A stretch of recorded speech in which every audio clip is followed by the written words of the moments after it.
What's the deal, my people? You know what it is, Don Tony Teflon, and I'm back at you another one, and this one is Dexter Resurrection, Episode 7, Course Correction. In this video, we will break down this trailer. Admittedly, there is not a lot to go on in it, but I'll do my best to do so. But because of that, I will give you at the end of this video my theory on how Leon Prater gets his revenge on Dexter for destroying everything that he built over the years. And if you're into videos like that, do me a favor, hit the thumbs up button. 500 is the like goal. We've been able to hit that straight up the last couple of videos because of you. Let's keep it going. Subscribe to the channel. It's telling me that 60-something% of y'all who watch these videos aren't subscribed, so come on, let's subscribe to the channel. I'm giving you all the Dexter content you want, so let's do this.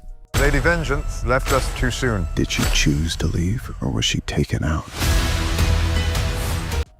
So the helicopter ride they all got on them took them here to some type of estate that Prater has, and they are right off the bat paying respect to Lady Vengeance, saying that she was lost too soon to everybody here. But Dexter's asking the question, was she Epstein? Now, I know a lot of people have said in my comment section that they believe that she is still alive, that this is just one elaborate hoax by Prater, and he really hired this guy to fake her death. Now, when I look at the way the body was found, and I look at the person himself who did it, I don't think this man has the skill set to bring somebody back, to fake a death in this matter. We also seen that Batista was there, Claudette was there, seeing the body. I'm not saying it's impossible, but I'm saying I think it's highly unlikely, especially the fact that IMDb says that Kristen Ritter was only supposed to appear in 3 episodes this season. We have seen her in all 3 episodes, so I do believe that this is the end of Lady Vengeance's story. Sorry to say it. When we do look at the picture with them all holding up a glass in honor of Lady Vengeance, you can clearly see in this picture that it is Rapunzel mad about it, pissed off. You never really see him like that. He's always jolly, but he seems to be the one out of all of them that is the most messed up over this situation, and we'll get back to that later in the video. Don't you find it a little strange that the security cameras just happen to go down? We are simply following the evidence where it leads us. You're being played. We catch up with Detective Claudette Wallace and Angel Batista, former cop Angel Batista, back in the New York station with all of the New York Ripper stuff still behind him. She's so obsessed with this case. I don't think it gets solved this season, but we shall see. But he is 100% right that they are being played. But what it comes down to in the end is going to be the watch. If they do not find the watch or have a connection to the watch with Dexter, they can't figure anything out. It seems that Claudette is 100% by the book. She's just going to follow the evidence wherever it goes, and whoever gets in the mix of this evidence, you just go down with the evidence. But in the end, it just has to come down to the watch. Now, we know that that has to come back into play. There's no way they're going to get away with that. They just need that one connection. And obviously, I think it's probably going to be Batista to come up with the connection. Now, once you can connect the watch to Harrison that connects it to Dexter, then you just have to connect Dexter to Lady Vengeance. And I think it's easy to connect them because they've been in so many public places together, but that does not mean anything for Prater's group. It doesn't mean that Prater's group is going to be exposed, because Angel's theory is that Dexter was going after Lady Vengeance to kill her, and that's why he had contact with her. So it wouldn't expose Prater, but still, you don't want that light cast on this. Everything keeps going off the rails this year. I keep asking myself, what is different? So basically, when we look at this, we have to ask ourselves the question, does Gemini know that his brother is dead? That's what it really comes down to. If he does, then Dexter is 100% exposed. Now, I don't think he does, and I do not believe that Prater or any of them know that he's a twin. The fact that he had to use a drop system in order to communicate with his brother, to me shows that they are not in communication on phone lines or anything like that, and all their things are set in motion. In fact, I don't think anyone knows that they're twins whatsoever. I just think that they know it, and that's it. So for this reason, I don't believe he knows that his brother is dead at this time. But the thing with the hoodie here, and Dexter showing him inside of a place, and then the next time they show him inside the hoodie, he's at like maybe, I think, a library or something like that, right? I'm not sure, but they do show him in that situation. Now, why they did that, it's hard for me to tell. If you know why, please put it in the comment section. But Prater asked for them to bring their trophies and to bring their stuff that they kill with. So what does Prater want done here?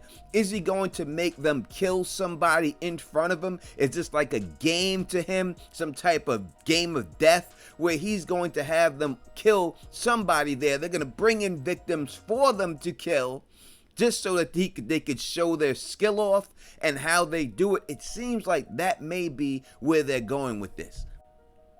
After this, it shows a broken wine glass, which could be used as a weapon. Maybe it's going to be used as a weapon. But what they're trying to do when they show us this trailer at this point, when they show Charlie pulling a gun out, they want us to believe she's pulling the gun out on Dexter. Now, it's possible she could be, because the next scene that we see Dexter basically with his hands down. And they're trying to make it look like at this particular time that maybe he's strangling somebody. But maybe he could be faking out everyone and act like he's trying to save somebody's life instead of killing them. I don't think he'd be that dumb to get caught by Charlie strangling one of these killers in front of everybody. Now, unless it's some type of game situation, but if that was the case, he wouldn't look so stressed out in this position. So I do think that this is a bait and switch type picture, but I do think possibly maybe one of these killers don't make it back from this retreat alive. You're hiding something from me. Maybe this retreat is going to be shorter than I thought. They are doing their best to hit us with the bait and switch, trying to say that, oh, Prater has figured out Dexter. He knows he's hiding something, and now Dexter is going to have to prove that he's not hiding something. I think it's not Dexter he's talking to. Most likely, he's talking to Rapunzel. Somehow Dexter has framed him when it's all said and done, and Rapunzel will be the one that most likely will not make it back from this trick. I don't know how, but I think that's how it's going to play out. Now, when we see Dexter again in this library, it's just the same place where we seen him with the hood up. So this to me now looks like some type of show and tell situation. Like he's going to cut somebody's head off right here. Now, maybe it is, now we're going to stretch here to say this, that it's a good chance that he cuts off the head of Rapunzel at this particular time. That somehow Rapunzel has done something, or Dexter has set him up enough to make him chop his head off right in front of everybody there for whatever Rapunzel did bad. I think that's the way they're gonna go with it, because I do believe that Gareth will still be around when it's all said and done. I think that it's a good chance Rapunzel gets his head chopped off by Dexter in this place, in that room right there. That's why he asked for all the trophies, and that's why he asked for them to bring their killing equipment. The only one who can kill like that would be Dexter, so I think it might be the over for our boy Rapunzel.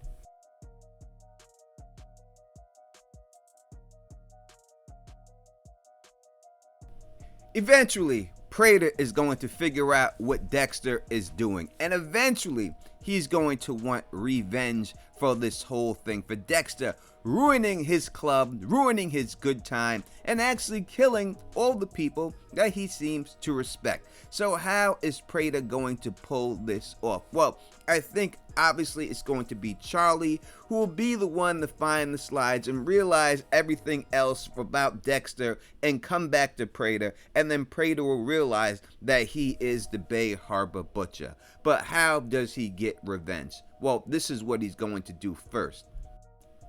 Now, I know a lot of people want to believe that Dexter and Harrison are going to be buddies and they're going to be friends and they're going to work everything out. It seems like everything is going good, and that's just what it's going to be. Maybe become a father and son serial killing duo. I don't think it's going to go down like that. I do believe he will distance himself from his father eventually, but I think it's going to take a couple of things to happen in order for him to do this. Now, number one, we heard Dexter say something that was very important. Ever bring the darkness into my home, you must keep it separate to survive. Always. I need to be more careful. Keep this world separate from Harrison. In the end, that is what he needs to do, but I do not think he will be able to do so. And we see this clearly in this shot where we can see Charlie, and if you look at Charlie's arm, you can see that her arm is bandaged up. And you can also see her that she's inside the hotel holding the gun on Harrison. So he's not able to keep those two worlds apart. But that's not just it. We have to go back and listen to what Batista said to Harrison. They don't just say things to throw them away. They all mean something. A lot of innocent people die because of your dad. People that I loved. My ex-wife, Maria Lagueta, your Aunt Deb, your mother. The only way to really get to Dexter is to take away the only thing that he has left to care about, and that is his son. That's what's really gonna hurt him. Now, you could physically beat him up and do something like that, but what's really gonna get him is to take away Harrison. And we know this is going on for more seasons, so we know Dexter ain't gonna die, right? So we know, how do you hurt him? You gotta take away his son. How do we do it? We just seen Batista say straight up that innocent people die when they mess with Dexter, and Dexter said he needs to keep all this away from Harrison, which he's not able to do. So what's going to happen? We have seen the Gemini Killer, Dexter, take out his brother, and we have seen how he kills. We've seen what he does, that he likes to lay people together, father and son, and also, most likely, mother and son. And that's what's going to happen. The Gemini Killer is going to kill Harrison's wannabe girlfriend and the son. He's gonna kill them both, and that is what's going to drive Harrison away from Dexter. After this, I believe they're going to kidnap Harrison and force Dexter to come to them, because Prater is going to want Gemini to do that to Dexter and his son also, in front of him. He's going to want to witness it before everything that Dexter did. He's going to want to lay them both out and have Gemini kill him. Now, how Dexter gets out of it, that's a debate for another video, but that is how I see things playing out this season. What do you think? You like that theory? Or do you think that somehow you got something better, or I missed a couple of things, which possibly I could have? Let me know in the comment section. Again, thank you for all the support. We will be back with a call-in live stream Sunday night, right when the episode is just about over and premieres on Showtime. So make sure you're subscribed to the channel, all right? And make sure you hit that notifications button so you are alerted every time we go live, and you get to call in and speak to Phil the Issues Guy and the Don Tony Teflon. Can't wait to hear from you. If you like the way you do this, please thumbs up this, spread this across the realm, and of course, subscribe. And until next time, you know who it is. Peace and stay sexy.